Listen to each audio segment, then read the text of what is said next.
Whether you're working in a corporate setting, in a nonprofit setting, in a government setting, everything flows around the financials of an organization. That's just the reality. And, communicators are famous for kind of saying, I don't do math, and we should. I'm guilty of that as well early in my career, and actually went back and got a graduate degree in public policy where I really focused on studying more about financial acumen kinds of topics. It helped me a lot in the corporate world, and just making me familiar and making me not afraid to delve into the finances of an organization to understand how you make money, whether that means from donors, whether from customers or taxpayers, how you spend the money. All those things are a natural part of an organization.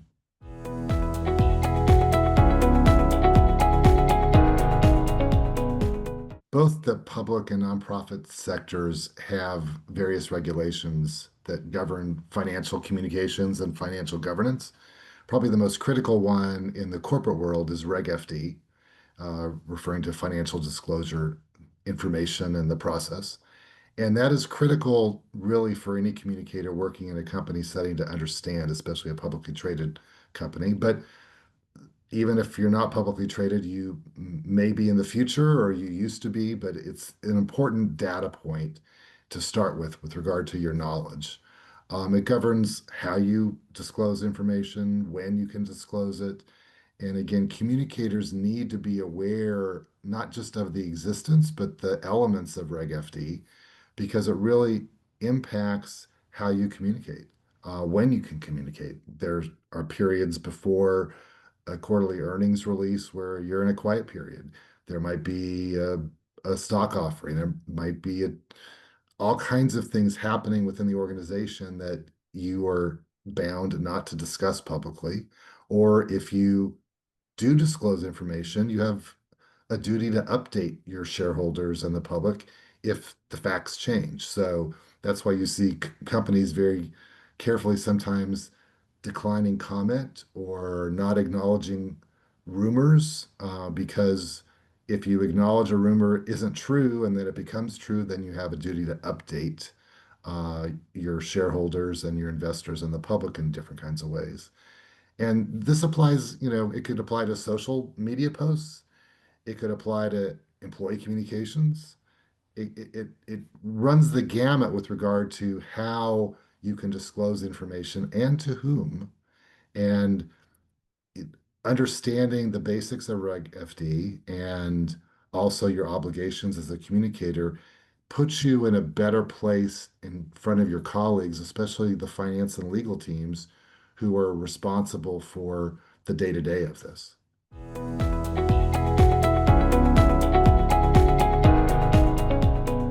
You're probably one of the most vivid memories I have in my career with regard to financial disclosure responsibility and communication.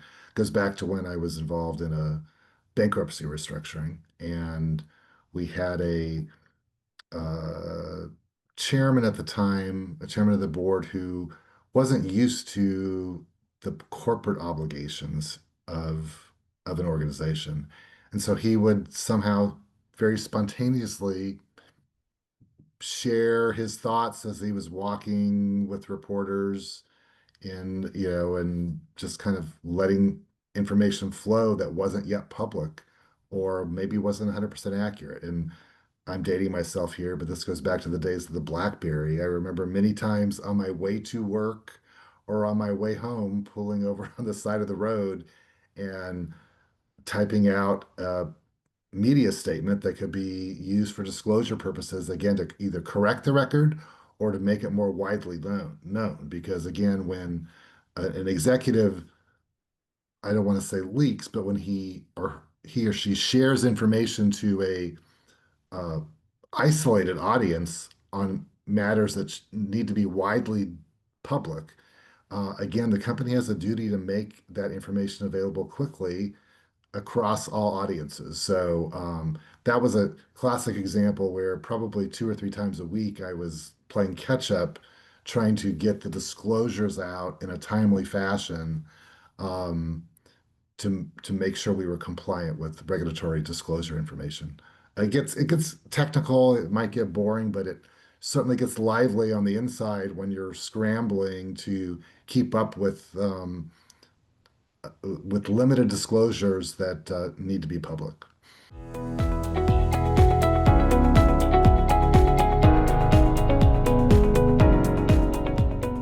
The communications profession and chief communications officers specifically, we have worked for decades to earn our seat at the table in the executive suite.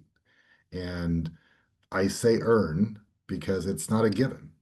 And we have to show our financial capabilities along with a number of things to be able to be at the table and give good advice, ask good questions. And so in the context of what young professionals can do to kind of earn their stripes, it starts with, again, paying attention, not being afraid of the numbers, listening to earnings calls, understanding the process, and being cognizant. So if you want the respect of your financial legal colleagues, you got to earn it.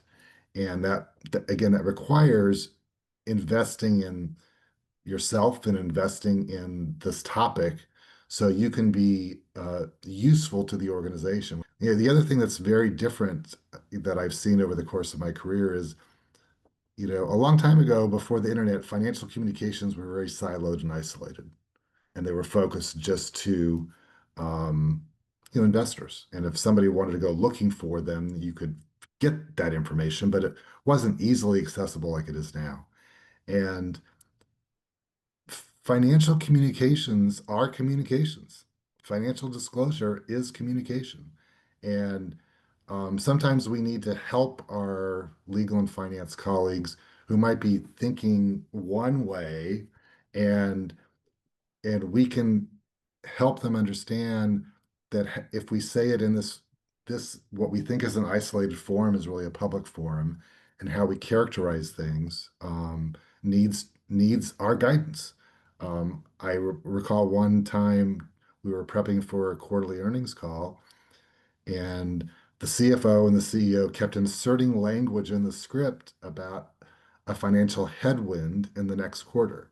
Well, the financial headwind was accruing money for the employee bonus pool, which was going to be higher than expected because we were having a great year. And I kept saying, that's not a headwind, okay? To go out there in a public forum on an earnings call and call our employees headwinds because we don't want to pay them their bonus, we need to think of a different way of saying that. And again, various financial filings are not isolated secret documents, and they become fodder for employee relations. They become fodder for government affairs matters. We need to provide a lens for these written documents and filings so that they're not misunderstood or taken out of context.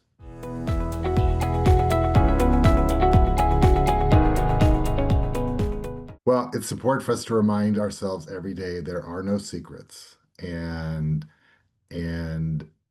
I like to kind of say bring your A game every day. Every day is dress rehearsal for that crisis you face. And so consequently, by taking that approach, it really instills a level of excellence in how you communicate, when you communicate, who communicates. Do you have effective spokespeople? Do you have a good reputation with your stakeholders? All those things just happen better because every day you're preparing for when you need to dip into that reputational goodwill, right?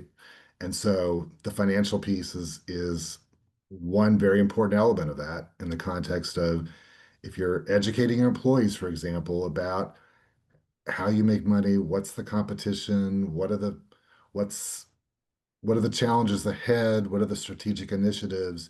If you're having that conversation internally, you can pretty easily pivot externally with that same message. And it needs to be consistent. That's the thing is that it needs to be consistent.